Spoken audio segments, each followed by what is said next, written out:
कि एक सतनाम के जाप को अधिकारी इस दास से प्राप्त करके एक भी सांस अपने स्वरित और निरत मन और पवन इन चारों पदार्थों को एकत्रित करके लेना है।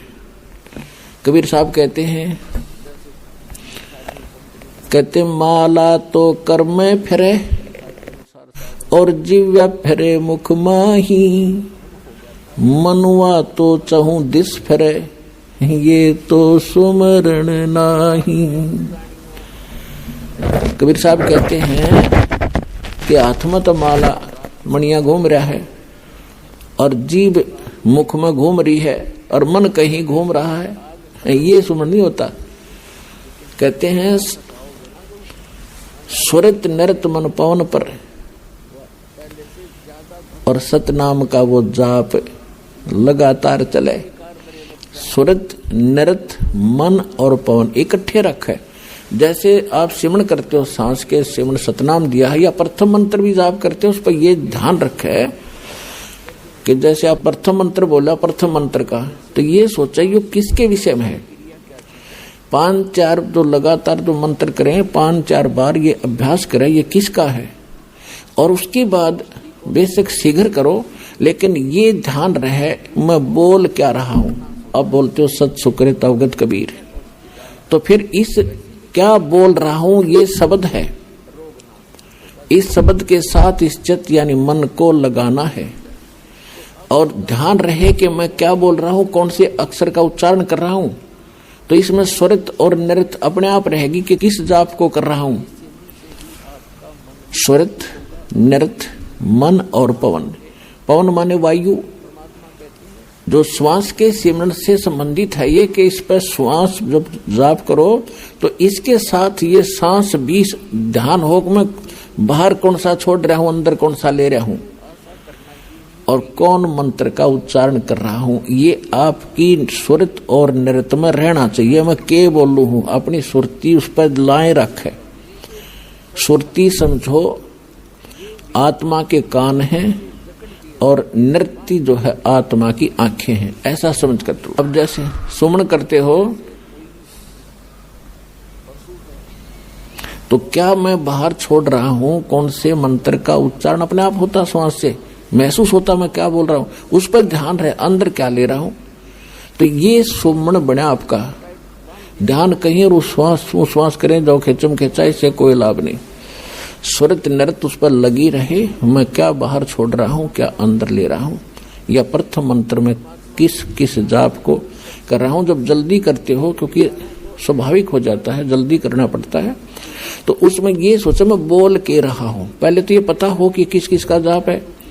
ये 2-4 बार अभ्यास करके फिर बेसिक केवल शब्द पर ही ध्यान रख सकते हो। के बोल रहा हूं,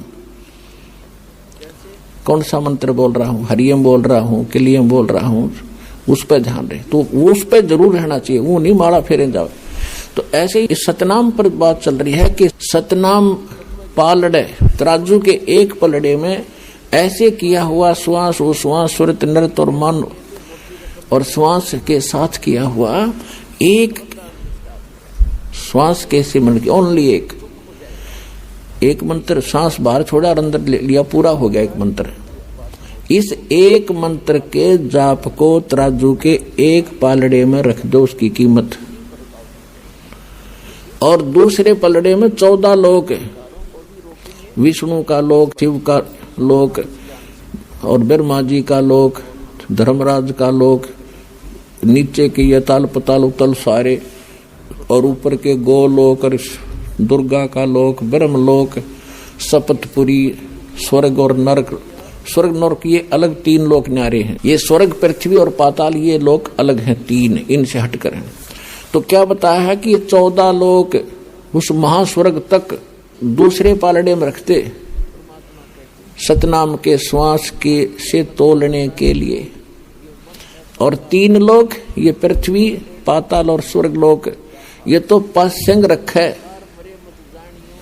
पास्यंग क्या होती है आजकल के एजुकेटेड बच्चों को पता नहीं, क्योंकि ये ज्ञान गूढ़ रहस्य है और अपनी लोकल लैंग्वेज में ये एक सूक्ष्म वेद है।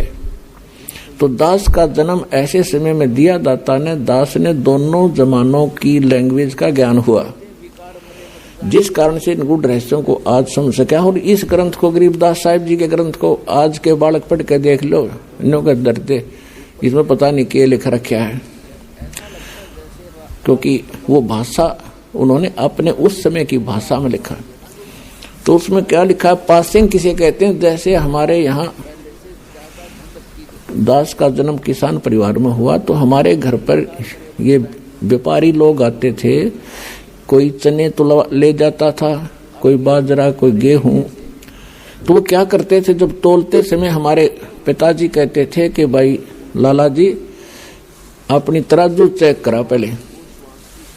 वो देखते थे अगर थोड़े से अनबैलेंस्ड होती, वो सौदा करने आया था, जैसे गेहूं का ढेर पड़ा है और उसी को तोलना था, तो गेहूं ही एक मुट्ठी उठाई उस ढेर में से, और तराजू को एकसार करने के लिए, एररलेस करने के लिए, उसकी त्रुटि निकालने के लिए एक पलड़े में वो थोड़े से गेहूं डाल देता था, 2-4 ग्राम, और जिससे वो डिफेक्ट तराजू का खत्म हो जाता था।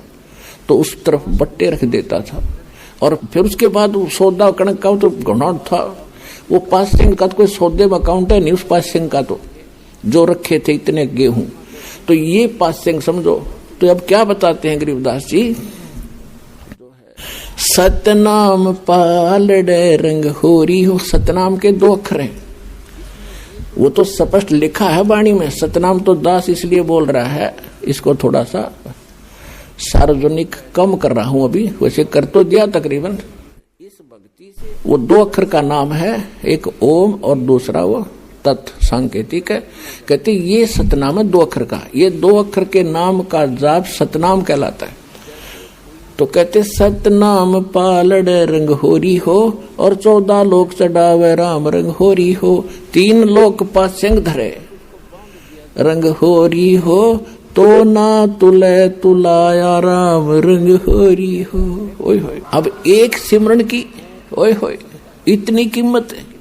और परमात्मा खुद अपनी वाणी में बोलते हैं, कबीर कहता हूँ कहीं जात हूँ, और कहूँ बजा के ढोल, श्वास जो खाली जात है ये 3 लोक का मोल। ये तो जो बिना नाम करे तुम खाली छोड़ रहे हो, ये भी इतना कीमती है, 3 लोक का मोल। और सतनाम के साथ जाप किया जाता, कहते 3 लोक पासिंग धरे रंग हो रही हो, तो ना तुला तुला राम रंग हो रही हो। इसकी इतनी कीमत बन जाती है सतनाम के जाप से। और फिर सारनाम, उसका तो कहना है कि आपके ऊपर जो परमात्मा ने रहम किया है उसका कोई एस्टीमेट लगाकर दास नहीं बता सकता, कितनी दया आपके ऊपर हुई है। यहाँ आना हंसी खेल है। आप देख लो हरियाणा के लोग कितने आ रहे हैं, और मध्य प्रदेश, उत्तर प्रदेश, राजस्थान, वहां से कैसे आ रहे हैं। तो कहते हैं अभी तक इन्होंने ज्ञान नहीं, या इनके इतने अच्छे संस्कार नहीं बने हैं जो यहाँ तक पहुंच सके। तो एक दिन ऐसा आवेगा, परमात्मा ने बोल रखा, पूरा विश्व ने ही ये ज्ञान स्वीकार करना ही पड़ेगा, और कोई विकल्प नहीं है, नहीं तो घने दुखी हो जाएंगे।